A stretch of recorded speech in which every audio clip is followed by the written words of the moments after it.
Well, I'll take a call. If that's, Stuart Nash. Thank you, Mr Chair. It was a difficult decision, I know. It was a really difficult one, but you came up with the right answer in the end, Mr Chair. Mr Chair, when I look at this bill, I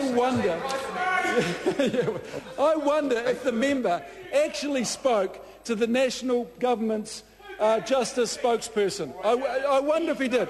Because, you know, when I look at this bill, the only people who are going to be in jail for 3 years or less who are going to vote are the blokes who voted for that side of the House anyway.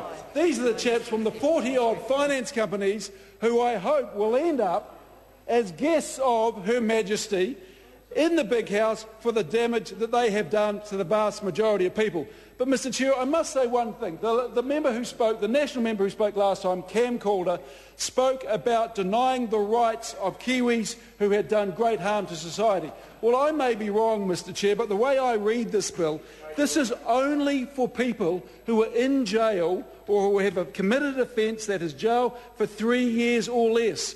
Those people, the men who have murdered our citizens, the women who have neglected their children, the ones who are in jail for a long length of time have actually already been denied their right to vote anyway.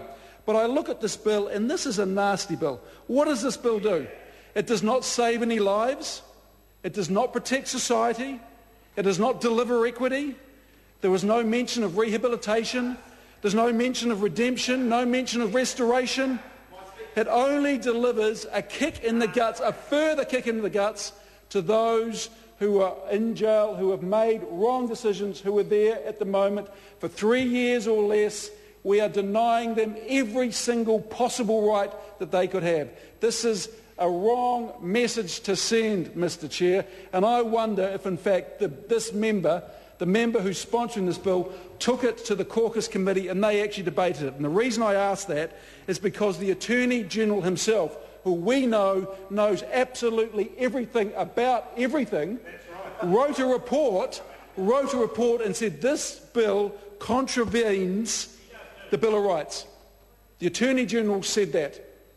And I'm sure the Attorney-General would have been in the caucus when that member brought the bill to caucus and said, I want to put this in the ballot. I cannot believe that the Honourable Chris Finlayson did not stand up and say, whoa, hold a second here. This is not what our party stands for. This contravenes the Bill of Rights. I know that member over there wouldn't, because he admitted he lost 50% of his cases. And is this what we want to do? Is this the sort of slippery slope that we want to send our society down?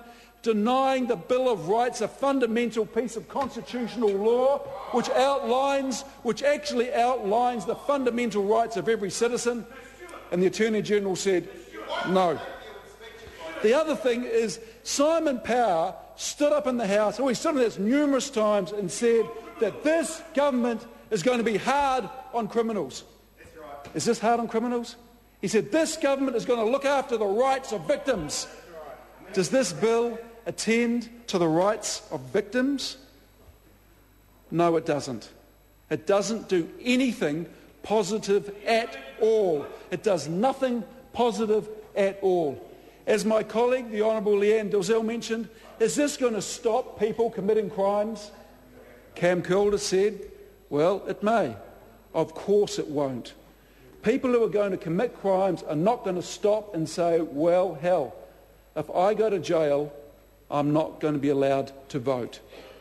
This has no positive impact whatsoever.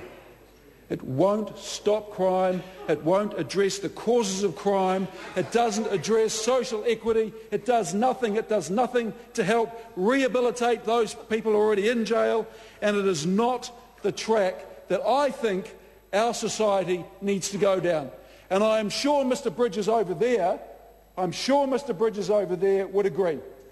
I cannot believe that a lawyer who is versed in constitutional law would back any bill that denied the rights of citizens, that would go against the Bill of Rights.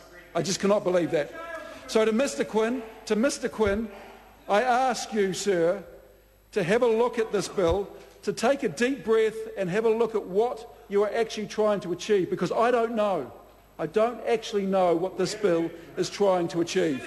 those worst offenders in our society that have committed the most abhorrent crimes, they've been denied the right to vote already. They have been denied the right to vote already. This is the petty criminal who has a chance of rehabilitation. This is the petty criminal who we can provide rehabilitation. This is not a good bill. Simon Bridges.